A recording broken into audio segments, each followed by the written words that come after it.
everyone, this is 8 Bits of Brain with MalWerewolf, and I'm here for part 2 of my video series on JavaScript and Shellcode deobfuscation. If you remember from part 1, which is right here, we went over how to deobfuscate some JavaScript. The end result of which was the following. Well, in fact, to be honest, our original sample, SHA value, MD5 here. This is the original sample that I pulled up. I found it by simply searching, I think it was just JavaScript, and then looking for something that looked legitimate and not just like a self-referential or self-test upload from someone writing their own code. We see some heuristic searches showing up here. In fact, we also see something like the hacker, whatever the hell that is, showing that this might be a VBS file, Visual Basic Script. Yeah, not even close. So I don't know where the hell that guy came from. But if we do a less on our file, we see this guy here. What I'm going to do is just go into the file originally how we had it and see set no CP.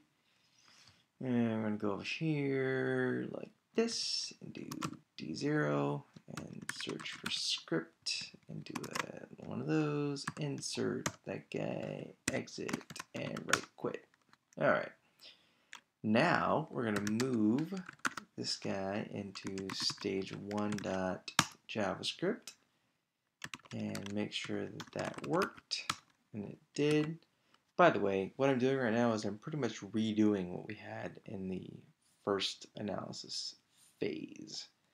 So in part 1 we talked about deobfuscating the JavaScript. Well, I'm just pretty much doing that right now because I want to focus on the deobfuscated portion along with the shellcode, the result of which, well, we're going to get into the shellcode part. That's the main, the kicker. We're going to have some fun.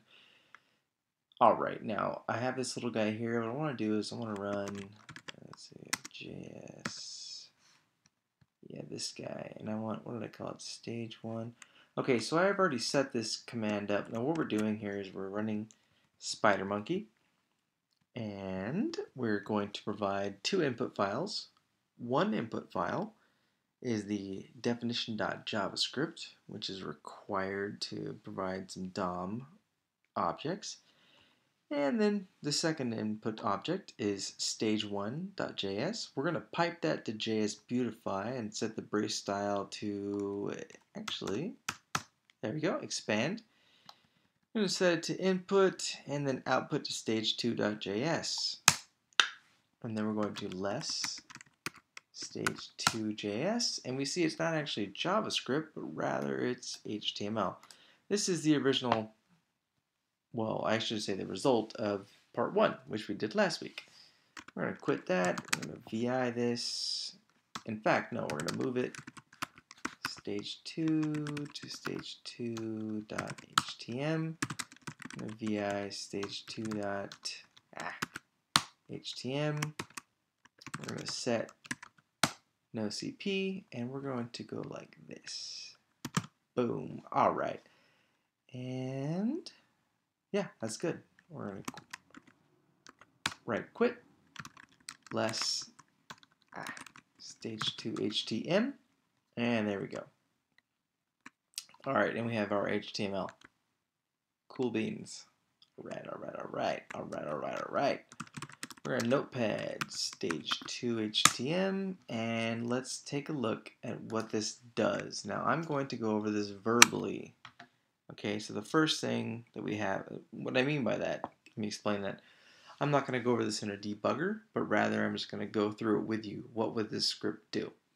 My primary focus is not necessarily understanding JavaScript. If you don't know JavaScript, maybe I'll do a thing on that, elsewhere or some other time. So if I go a little quickly here, if I go a little too fast, basically just, hit me up, add a comment, send me an email, whatever.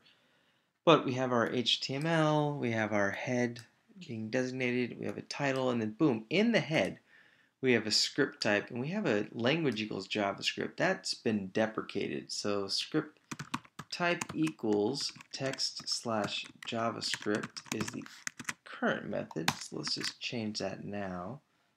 And I don't like you guys. So there we go.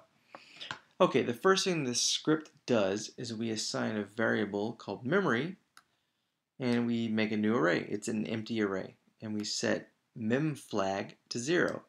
Now, please keep in mind, memFlag right now is set to 0. 0 can mean the integer 0. It could also mean a Boolean false, right? Boolean 0, 0 is false, 1 is true, right? So keep that in mind. And then we have some functions. Having, get spray slide, make slide. These are very informative. These tell us what's going on. So whoever wrote this figured, or assumed, I should say, that this would not be deobfuscated.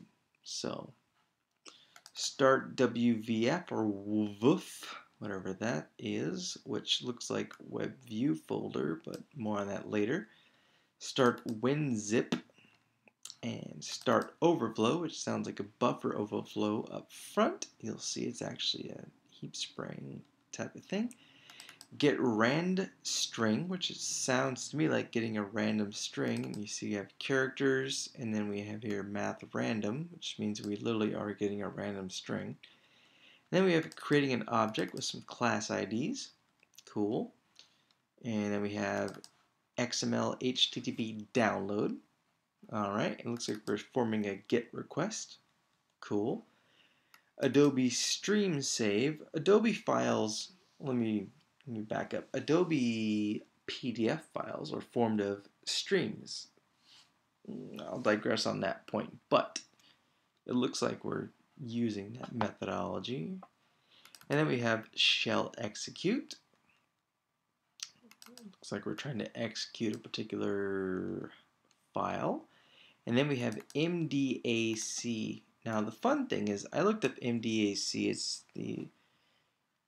It looks like it's being used out of context from actual MDAC. And in fact, it seems like a play on words. MDAC is the let me just show you.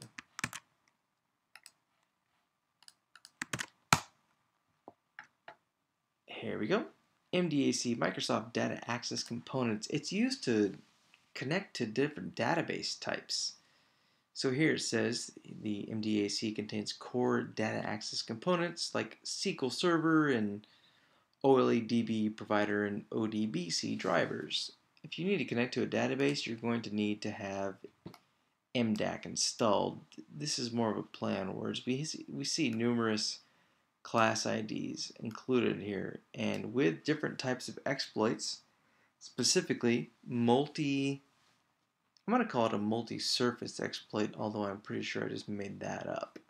So an exploit that's capable of looking into different types of installed software and utilizing them as ActiveX objects will usually have an array, like we have here for variable t, that assigns that provides different class IDs and tries to do something with them. I will point out right here, we have an obvious URL. So the obvious URL is something we should pay attention to. And this is a formatting problem. There we go. This variable's name is literally URL real exe, which is fairly telling in and of itself.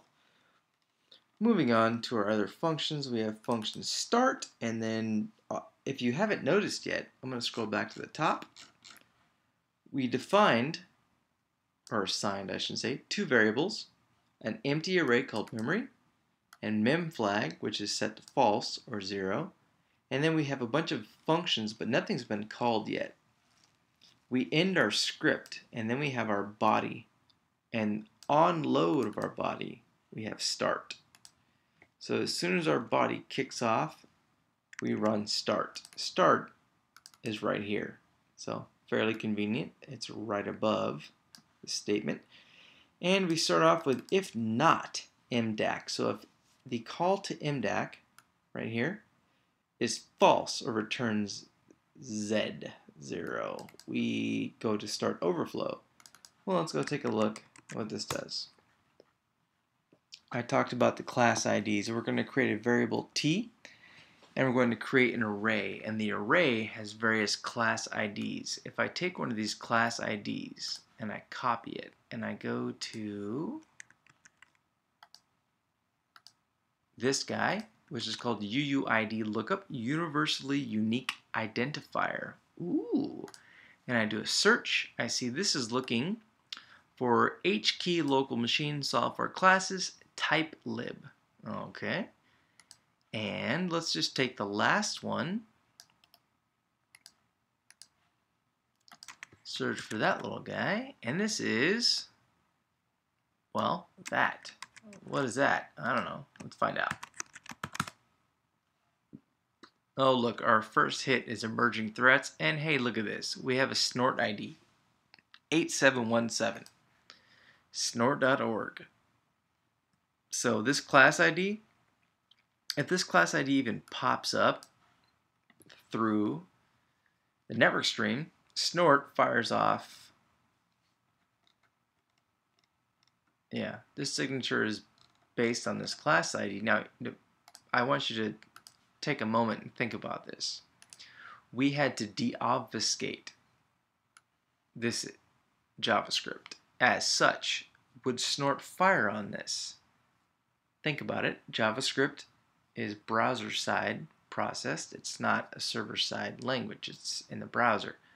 So the JavaScript that we deobfuscated in part 1 yielded this script. As such, this would not be in the network stream, and as such, snort would not fire.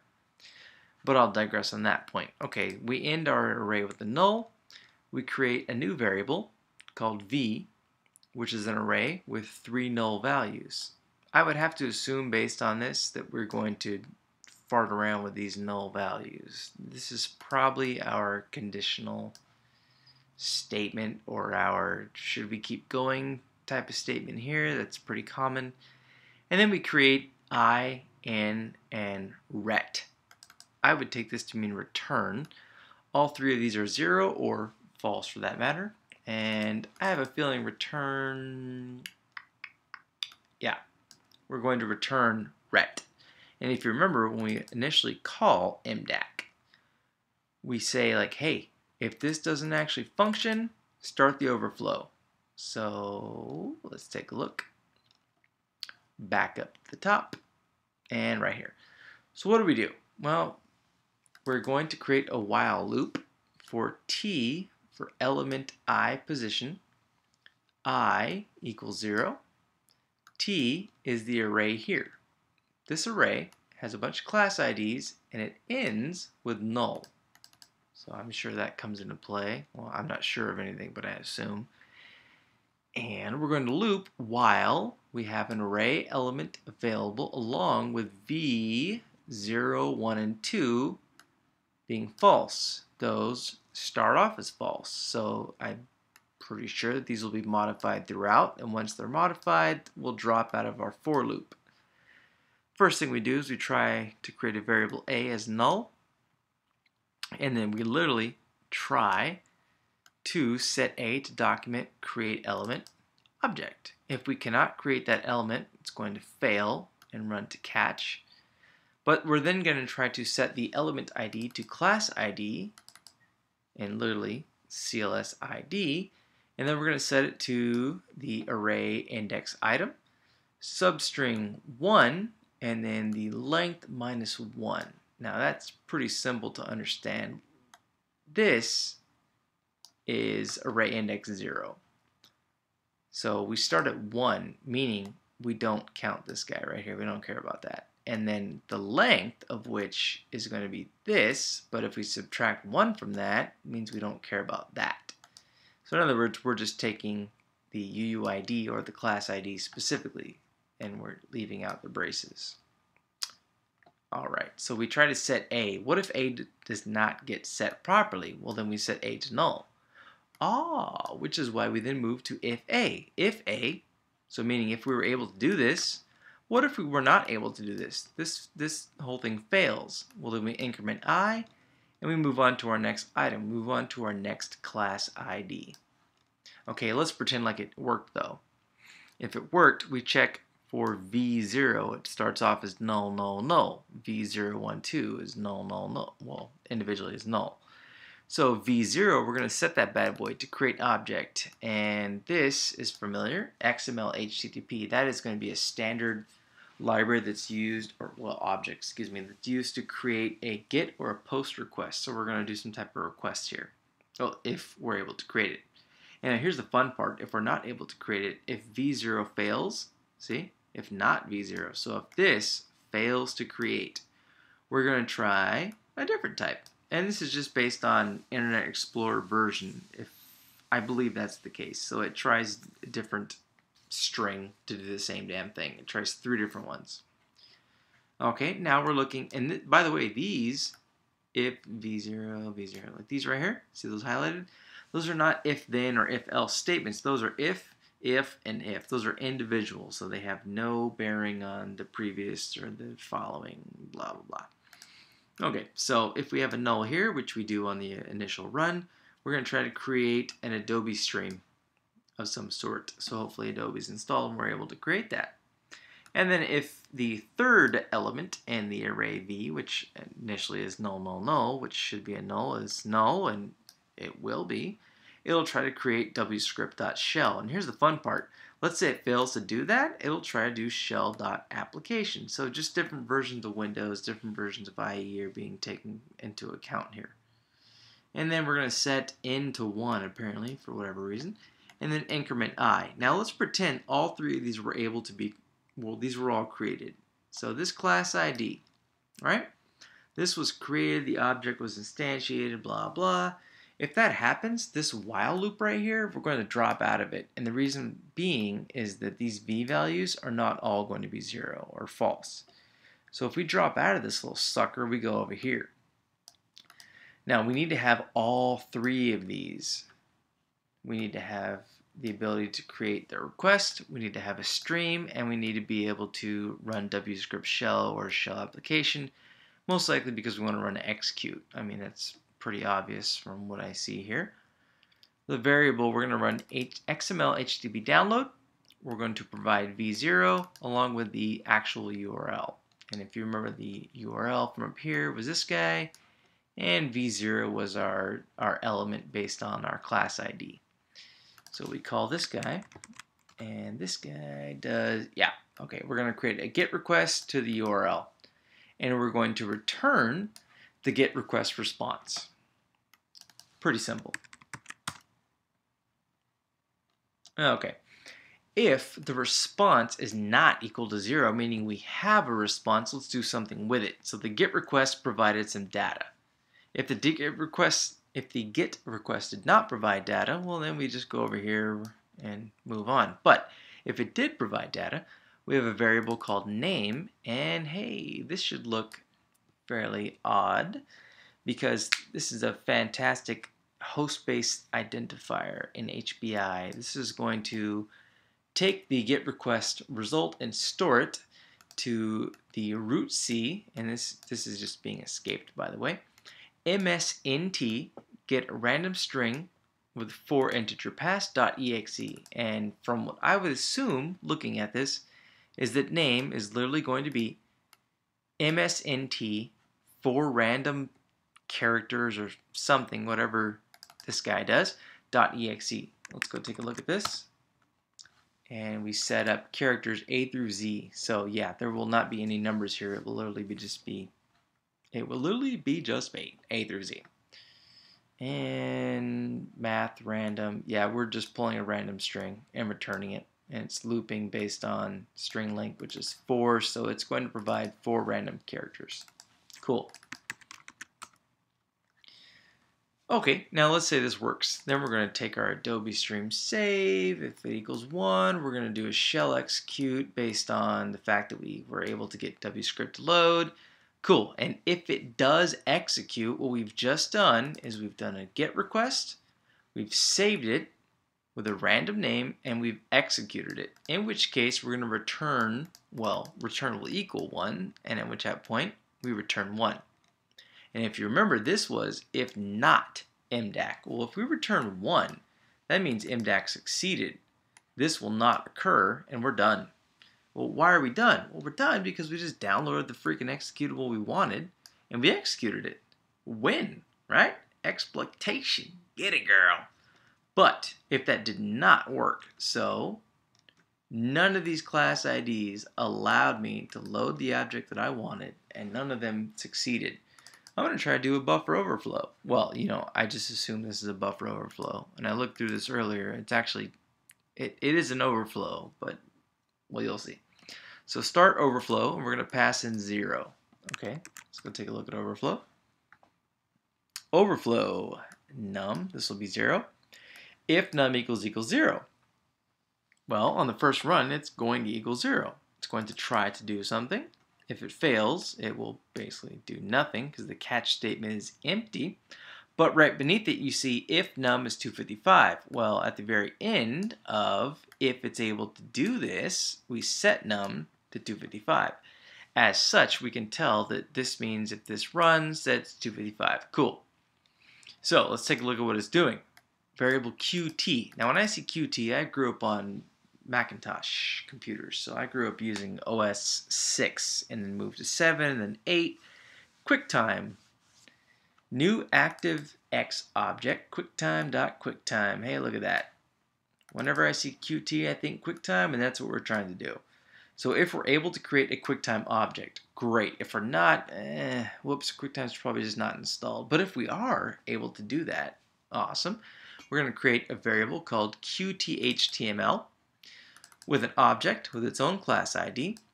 Width and height, whenever you see a width and height of 1 or for that matter 0, you can tell that something is being hidden visibly from the user's view.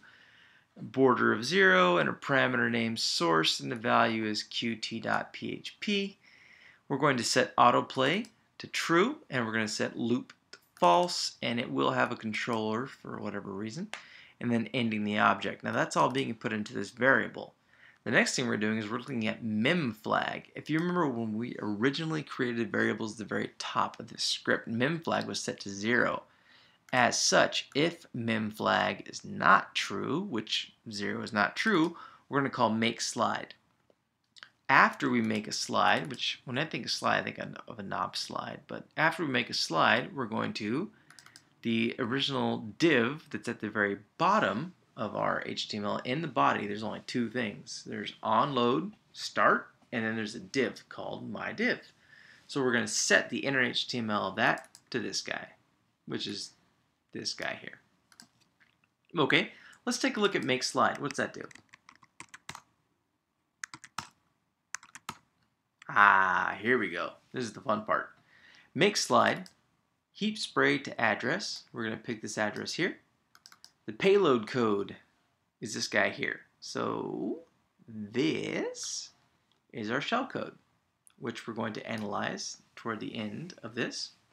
The heap block size is that right there, which is a common value that's used. The payload size is the payload code.length times 2. So the shellcode, twice the shellcode, is the payload size. The spray slide size is the heap block size, which is this guy, minus the payload size, which is twice the shell script, plus 38. So this guy, it could just be due to, well, generally it's an XOR type of thing, or some type of deobfuscation or decryption or something is in place. So that's just a memory segment, leaving room for the expansion of the code. And then the spray slide is just going to be 0C, 0C, 0C, 0C. So this is Unicode, but in hex it would just be 4 times 0C. And then our spray slide is get spray slide. We're going to pass spray slide, which is the 0Cs, along with this spray slide size, which is this guy right here. So the block, not counting the payload itself, along, well, the payload times 2, remember this guy, along with the additional buffer space that's being provided. So get spray slide, take a look at this guy, and it's literally just creating or multiplying these 0 C's to look pretty. So we're going to put a bunch of 0 C's in this guy. And here is where we literally spray the heap. So for I equals 0 and heap blocks, we're going to take a memory, we're going to create the, well, no, we're not going to create because we created the array memory at the very beginning, which is a new array, and then I don't remember S, what? Oh, okay, this is a formatting problem. There we go. Yeah, that just, JS Beautify didn't grab that correctly, so that's fine. We're going to set each element in this array to the slide and then the code, which is pretty standard. In a standard buffer overflow, you have this, and in a heap spray, you have something like this. So the heap spray is going to take the slide, which is 0C, 0C, 0C, 0C, 0 motherfucking C, and then the payload code, which is our guy up here, our shellcode, and it's going to add it a whole bunch of times into how many times the heap block size, which goes over to this guy, and then blah, blah. So we're going to basically take the heap, which is not reserved for necessarily data, because that would be what the stack is reserved for, necessarily, so not arguments or variables, but rather the allocated dynamically on runtime memory segment provided to the process, and we're going to just throw up all over it. We're going to put a slide into our code, slide into our code, slide into our code. The idea being, if you have some type of exploitation occur, you don't know exactly where you're going to land in memory, but you do know that you're going to land somewhere in memory. So if it lands somewhere in one of your slides, eventually the instruction pointer will provide the address to the first instruction in your shellcode, which is what we want. All right. Next we call having. And this guy, memory equals memory. Okay, kind of boring. Set timeout. It's going to call itself with a timeout of 2000 milliseconds or 2 seconds. And that looks like an infinite loop. That looks kind of weird. Huh. And it returns memory. So let's just say it breaks out of there. It returns memory. And we called make slide. Where did this come from? Where are we? No, not there. Not there. What's this? No, not there either. I missed it.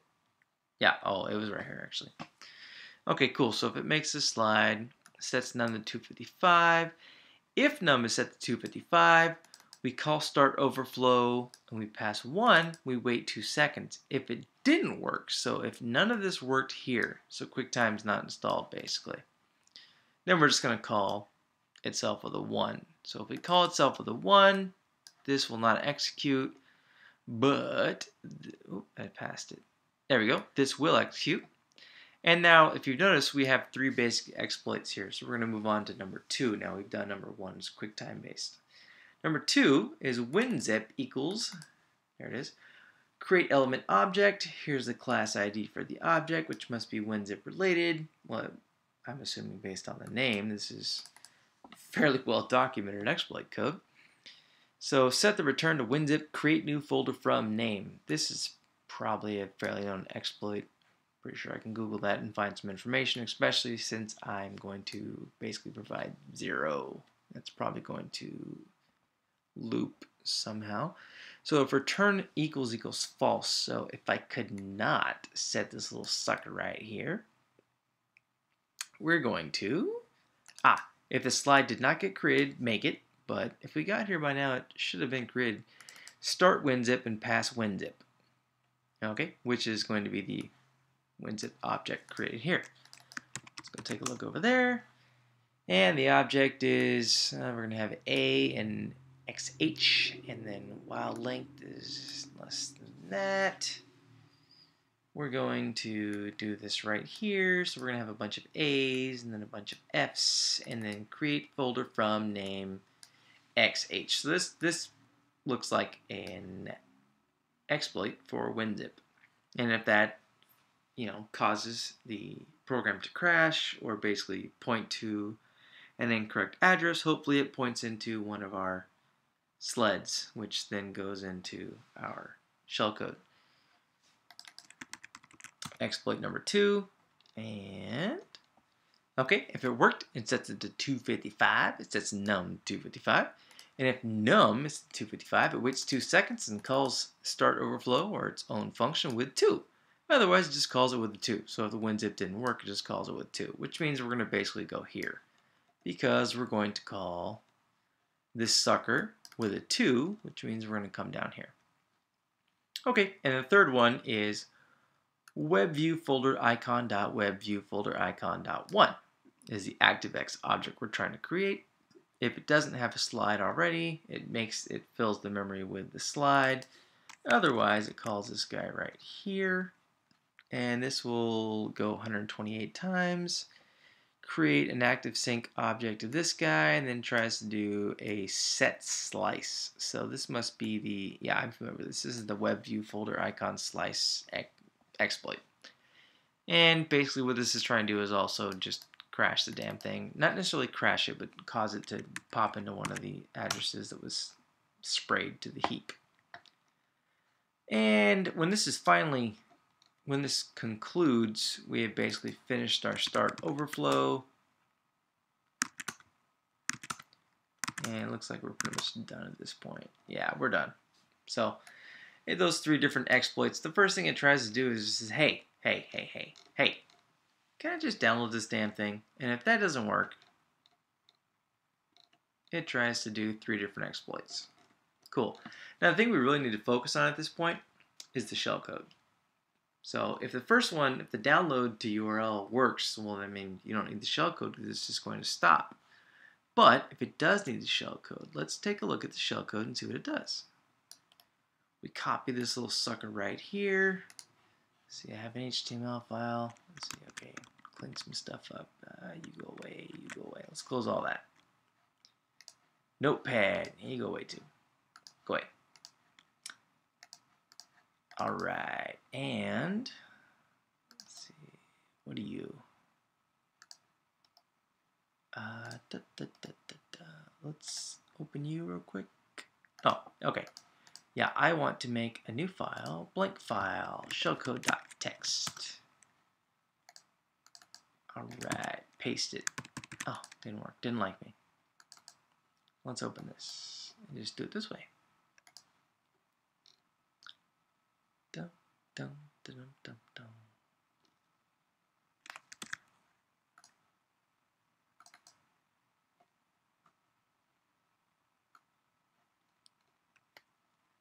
All right, there we go. There's our shellcode. What the hell, dude? All right, Control-C is not working for some reason for me right now. Let's try this guy. Well, that worked. All right, and that is sc.text. Now, we have some problems here. A couple different problems, actually. First up is we have 2 carriage returns, and the other problems we have some, yeah, we are concatenating here, JavaScript concatenation. So we're doing a string plus a string plus a string. So we want to get rid of all this silliness. And to do this, clear ls, and this is our sc.text. Okay, we're going to do Perl any print sc.text, and where is it? I want it right here. S1212 global. We want to replace some values with nothing. All right, what do we want to replace? We want to replace a space. We want to replace return, new line, let's see, plus, and I guess a quote. I think that's enough there. You go away, and boom. Cool, perfect. I want to send that to sc2.text. Let's open up, whoops, sc2.text. All right, now we've taken out all of our info. So what excuse me. We've taken out all the fluff. So what I just did right now is I ran Perl and I provided a regular expression substitution. It's a global substitution, and I want to replace all the spaces or carriage returns or new lines or plus signs or quotation marks. And I want to replace it with nothing. And I want that globally performed. So that's where we got this data here. And let's also get rid of that guy and that guy for that matter. There we go. So we have our Unicode. All right. Now what I want to do is convert this to shellcode. And we have a couple different ways to do this. So our shellcode is Unicode encoded at this point. So I can go away. You go away. Let's delete shellcode.text and rename this guy. There we go. Shellcode.text. That's our guy. Okay, I can take all this and I can go to a website. Yeah, a website. Shellcode.exe. Check this out. Sandsprite tools. Paste. Okay. My Control F magic is not working today. Or Control F. What? Control C magic is not working. So we'll do it the weird way. And this tool provides an executable that you can then disassemble, or for that matter, you can debug. And the output is a standard executable, 4K buffer maximum size, detected type automatic, which means it'll pick up with Unicode. I submit this, and I save the file it provides as a response. And I'm going to call this, it wants to create shellcode_.exe underscore. I'm going to make it sc.exe underscore. Save that. Okay, cool. We have one version. Another thing that we have is we have a tool in this particular operating system. All right, okay, and it's called Shellcode.exe. And this sucker works on an ASCII file that is going to be hex. So the problem that we have, obviously, is that we have Unicode. So to do that, we have another tool in here called Unicode to hex escaped, and we want to provide our sc.text. There we go, and we want to make that sc.hex. Clear it out. Full screen it. Clear it again. And less sc.hex. Bam! Okay, now we have a hexadecimal representation, and we want to call it shellcode.exe, and we put it, the S means that we're going to take an ASCII version of our file, sc.hex. Boom. All right, now we have two executables at this point. One that we made online. Oh, excuse me. Actually, it's this one. One that we made online, and then one that we made using this tool that I just used here. So what we're going to do here, we're going to decode these bad boys, or excuse me, debug. To do that, we're going to go into Windows. We're going to use OllyDbg. So we're going to take these files, copy them, paste them. All right, we're going to take this guy right there, and let's just put all of them over here. Okay, and now we're in Windows. Good. Now, not only do we have the online converted version along with the version for shellcode.exe that Remnux has built in, but we also have this tool in Windows called Convert Shellcode. Now this tool, made by, I'm going to butcher the pronunciation, so I'll just highlight it. What this wants is a string of the shellcode. So we take this, we open our shellcode, copy it, paste it, boom, bam. And that actually we want to output that to shellcode.assembly. What this particular tool does is it literally provides the assembly language representation. So that is, oh, where did I put it? I put it somewhere stupid. I put it somewhere stupid, didn't I? I sure did. Where are you? There you go. Come here. All right. Should change directories. All right. Now, if we follow the assembly language, check it out. We increment EBX 4 times. We jump to 15, which is down here. We then call 6. Now, when you perform a call in assembly, we're going to push our current location and then make a jump. So it's basically push current location, make a jump. So our current location is 15. We're going to push that, right? We're going to call 6. Well, what do we do at 6? We're going to pop into EBX. Well, if we pop off the top of the stack, what's at the top of the stack? 15. We're going to put 15 into EBX, and then we're going to XOR ECX, which is clearing it out.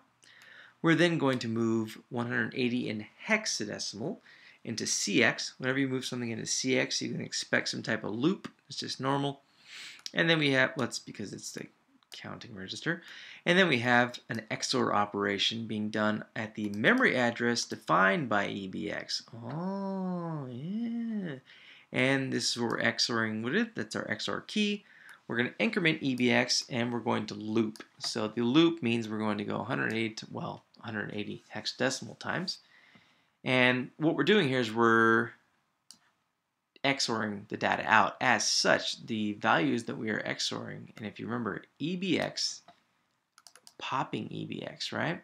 Well, we're popping that 15 value. So everything down here is being XORed, and as such, this particular dump of assembly is no longer valid because we have to walk through it in a debugger to find out what this XOR value is doing to all this. This is not going to occur, but rather the XOR values are going to occur.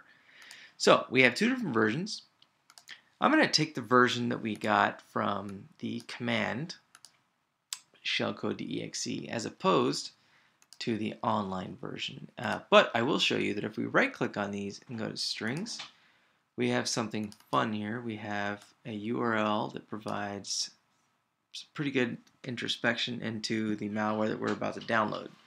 So the file.php is an executable. Well, excuse me, I'm assuming it's an executable. And the second thing that we have, if we right click on this and go to strings, oh look, it's the same freaking thing. We also see that we have some functions being touched, but really, in most cases, we can tell that this right here is what's going to come down to the host. But I'm going to show you how to literally debug through the shellcode itself. So I'm going to take this smaller version. I like this guy. I'm going to take it into OllyDbg 2.01. What do you want here? Do you want to use the old dat? No, go away. Okay, and hey, look at this. We have a direct correlation to our, there we go, increment EBX. And the jump short, remember, 15, there it is right there. So this looks like it worked. But again, once we XOR these values, this and below is invalid. So let's walk through it in a debugger. Okay, let's increment EBX. Go, go, go, go. And then we're going to jump short to 15, which is where my mouse is here. And then we're going to call 6. And if you remember, it's going to watch the stack down here by the mouse. Bam, stack grabs the value. And then we're going to pop that into EBX. So I hit F7, and now EBX has that value.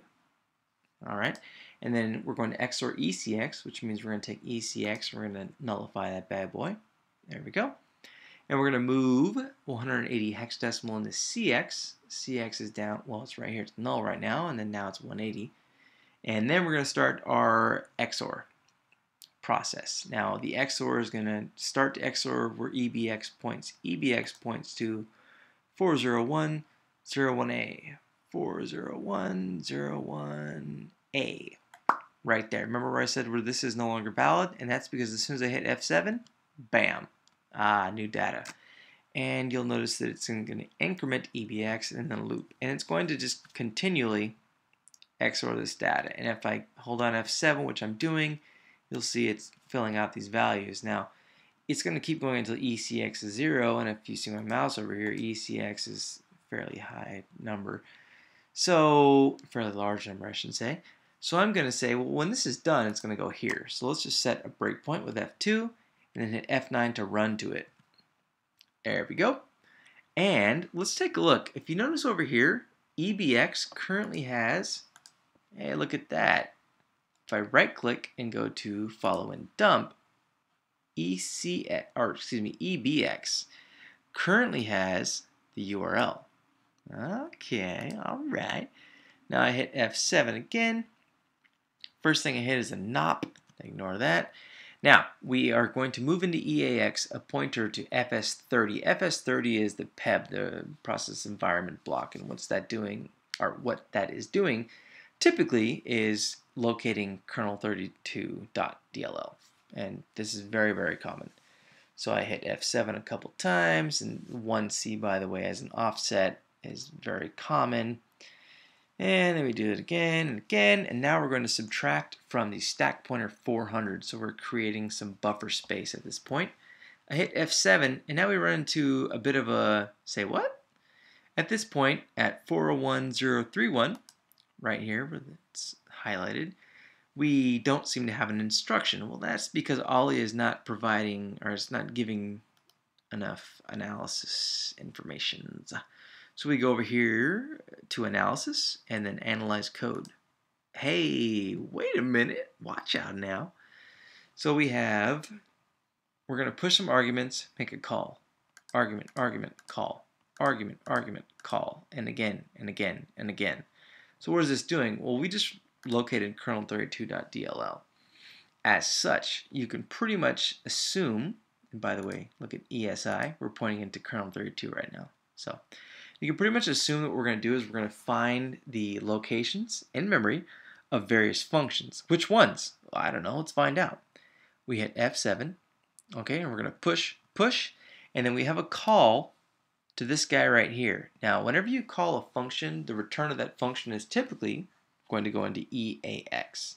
Instead of hitting F7, I'm going to hit F8, which is step over, because I just want to see the result of this call. I hit F8. Hey, there we go. We have kernel32 load library A. Let's see what else we get. 777 win exec. Windows exec. It means execute. 7778 delete file. A for ASCII, so it's not Unicode but ASCII. We're going to delete a file at some point. 7778 exit thread. 7778 get system directory. All right. Okay, cool. F7, F7, F7. All right, now we're just F7ing past that bad boy. So we got that. Increment, add. And we're going to go through that. Load library. Let's just step over this.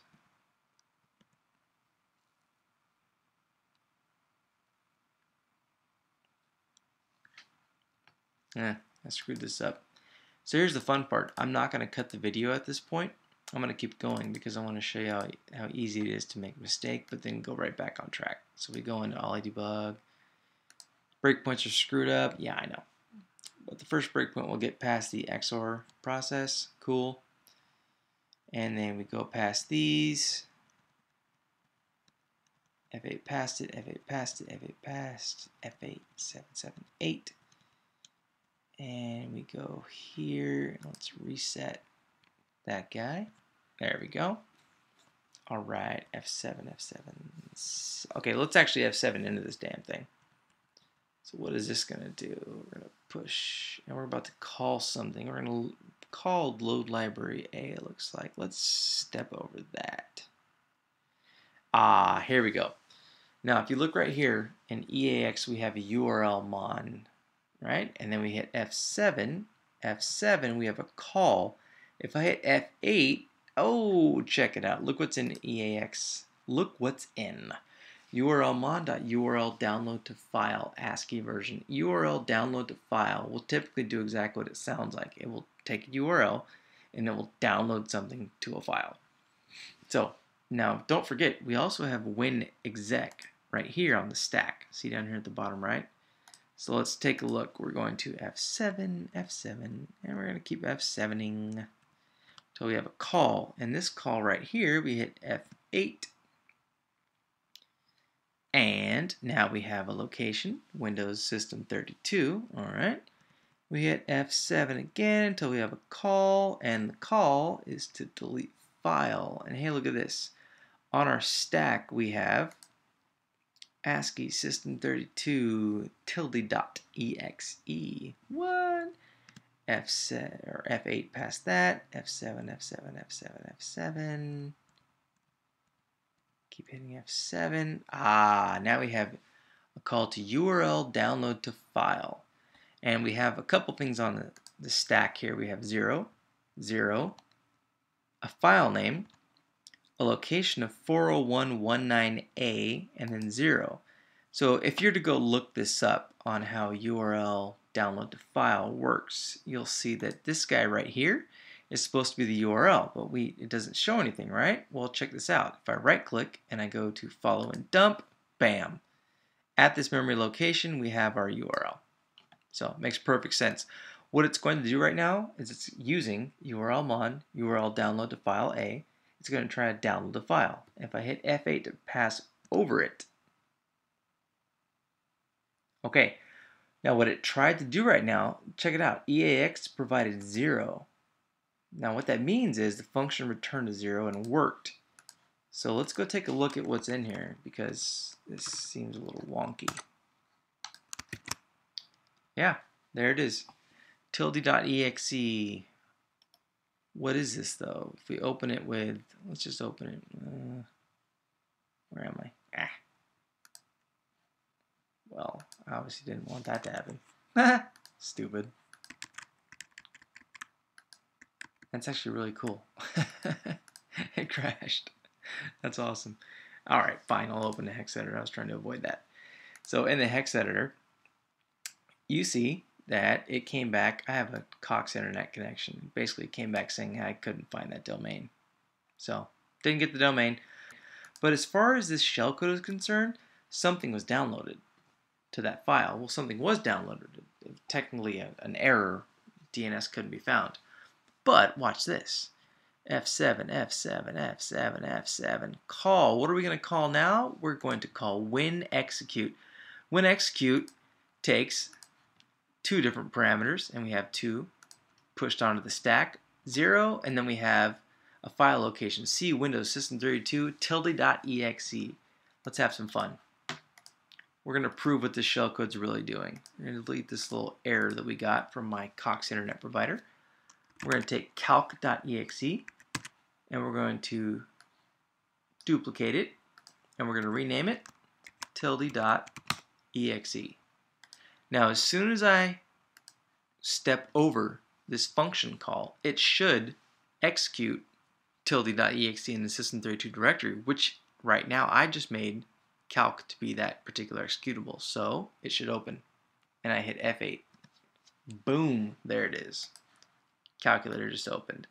So what we just found out, we just debugged this shellcode. We just found out this little sucker uses URL downloaded file, and then it uses winExecute to execute the file. The file is stored in system32 tilde.exe.